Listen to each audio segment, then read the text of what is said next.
Alright, so we gave this a nice little once over. I'm going to scrub it a little bit more, but what I did was got off the majority of the big hunkies, and then so I could see what's what. Use this guy once I could see it a little bit better, and just a little Brilla, little action.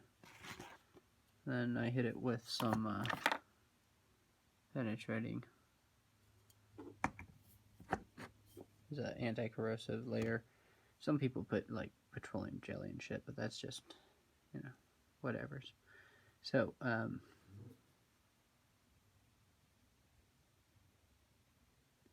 just a little bit more cleaning. The wire brush. Wearing some safety goggles, because you do not want to get this in here. This on you. Get everything a little once over. See what's what, but she's back together. So you got to figure out your own way to get the air intake manifold into position, because everyone's going to do it a little different. Okay, so just remember the throttle cable does in fact go underneath it, and then this guy is just the hose for there. And just try not to wiggle too much. It's just kind of like a dip and dive, you know, to get it out of there. Dip and dive, dodge. Dodge, dip, dive, and dodge. There you go. So you'll figure it out. Most of the other things are pretty straightforward, especially like the front mount there kind of pops up in place pretty easy. It's just getting her nice and tight is kind of difficult. You can go from below or from here.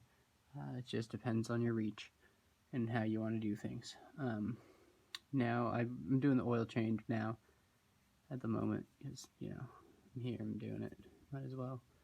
Just going to go over it a little bit and then just double check everything. Double check. Make sure you haven't dropped any more tools or things and all that good stuff. I've done most all of the work on this car. It's got a new radiator, new coils, new plugs, new. Now it's got 3 of the 4 mounts are replaced, other than the very front one, so we'll see if it takes care of that. The only difference you'll have between mine and yours was this. It's drive and drift. It seemed like the best option. The only thing that I did have to modify, which is not in its final form, but you have to undo this guy. And I just undid the welding because it's just, you know, tacked in. So I undid that, and then eventually I'm going to make a bracket that I attach to the bar, and then to make this a little more, look a little better, but it doesn't really matter.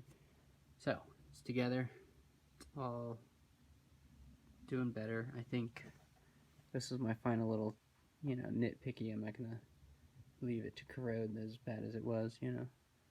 A little something on there is not a bad thing. So I'm gonna kind of clean up my areas, clean up my stuff. There was a whole bunch of grease from an earlier CB drive axle boot tear, and you know how that goes. It's everywhere in there. One day I'll clean it all up, but today and yesterday were not the days. So really, realistically, you really could do this in a one-day time frame. Organizing it around, like, you know, pull off this stuff. I would go for the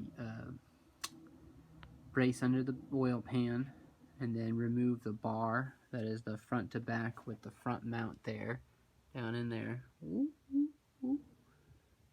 But that's down where your front mount is. Take out the whole bar and bracket that holds the mount after undoing the bolt through it, and then that's it's a 14.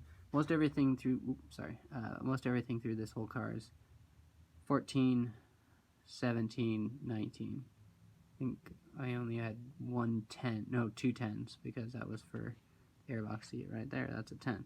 So over time you kind of become familiar with the bolts, and like most of the bolts in this car are all kind of, they're all number system, you know, and you kind of figure what they are, and it's kind of nice. Mitsubishi is very kind to us people who like to work on our cars, and I highly suggest this vehicle, which eventually will be something I might rebuild the motor and everything in it, because oh, what's that? Oh god, so much mess.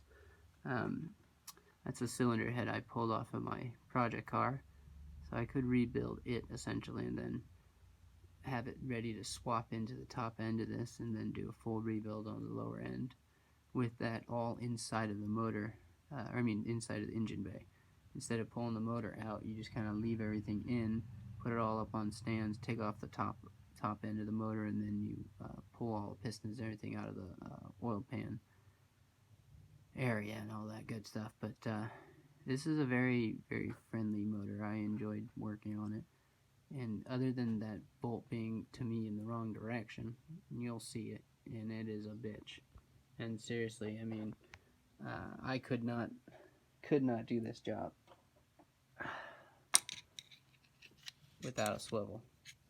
So get a swivel, get an extension. I had it up and extended, but the problem too is that the distance right here, right? So it's in between the block and the back where the K-member is. So getting up and in there is just difficult, and you just gotta contort it a little bit. I was able to get it up and on, and I was able to remove it, but Jesus Christ, I mean, that was not the easiest way to go. But swivel, you can guess where I got it. But yeah, that was it, beginning to end. I mean, tips and tricks. Oil pan versus the transmission, those 2 points are your kind of the points to move the motor around in the way that you need to achieve the front and rear. There is some play, but you don't want to mess up your other 2 mounts, right? So don't wiggle the motor too much. But you can press it up, and it doesn't do a whole lot of damage. So, well, I don't think it does any damage if you're not over torquing. Just watch it. Don't try to like lift your whole car via the motor and the motor mounts. So just be gentle. And I've only got it lifted on one side right now, and one jack stand.